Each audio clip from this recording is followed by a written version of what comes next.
Back to our channel మా ఇంటి రుచులు. నేను మీ స్మార్ట్ విజయ. ఈరోజు నేను మునక్కాయ పచ్చిరొయ్యల కర్రీ అయితే చేసి చూపిస్తానండి. మునక్కాయ పచ్చిరొయ్యలకి కావాల్సిన పదార్థాలు, తయారీ విధానం ఎలాగో చేసి చూపిస్తాను. ముందుగా స్టవ్ వెలిగించుకుని కడాయి పెట్టి ఆయిల్ అయితే వేసేసుకున్నానండి. ఇప్పుడు ఉల్లిపాయ ముక్కలు, పచ్చిమిర్చి, కరివేపాకు వేసి బాగా ఫ్రై చేసుకోవాలి. ఉల్లిపాయలు అయితే మనకి బాగా ఫ్రై అయిపోయాయి కదండి.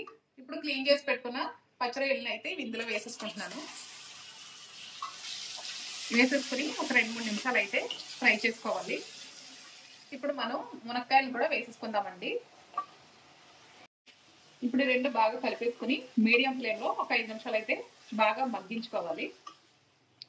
ఇలా మగ్గిన తర్వాత ఒక 1/2 టీ స్పూన్ అల్లం వెల్లుల్లి పేస్ట్ అయితే వేసుకుని ఒక 2 నిమిషాలు పచ్చివాసన పోయేంత వరకు అయితే బాగా కలుపుకోవాలండి.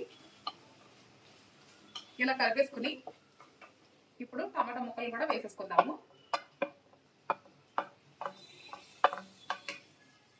టమాటాలు కూడా మనకి బాగా మగ్గిపోయాయి కదండి. ఇప్పుడు ఇందులో కొద్దిగా పసుపు,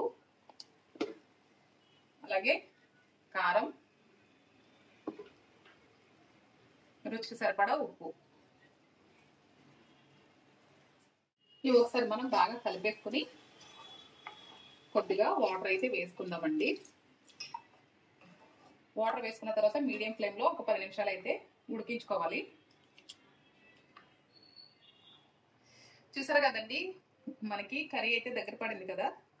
ఇప్పుడు కొద్దిగా గరం మసాలా అయితే వేసేసుకుందాము. వేసుకొని ఒక 5 నిమిషాలు అయితే ఉడికించుకోవాలండి. మనకి మునక్కాయ పచ్చిరొయ్యల కర్రీ అయితే రెడీ అయిపోయిందండి. చివరిగా కట్ చేసి పెట్టుకున్న కొత్తిమీర కూడా వేసేసుకుంటున్నాను. వేసుకుని ఒక 2 నిమిషాల నుంచి స్టవ్ ఆఫ్ చేసేసుకోవడమేనండి. టేస్ట్ అయితే చాలా చాలా బాగుంటుంది. ఈ రెసిపీ నచ్చినట్లయితే మీరు కూడా ట్రై చేసి ఎలా వచ్చిందో నాకు కామెంట్ చేయండి. ఫస్ట్ టైం చూసినట్లయితే సబ్స్క్రైబ్ చేసుకోండి.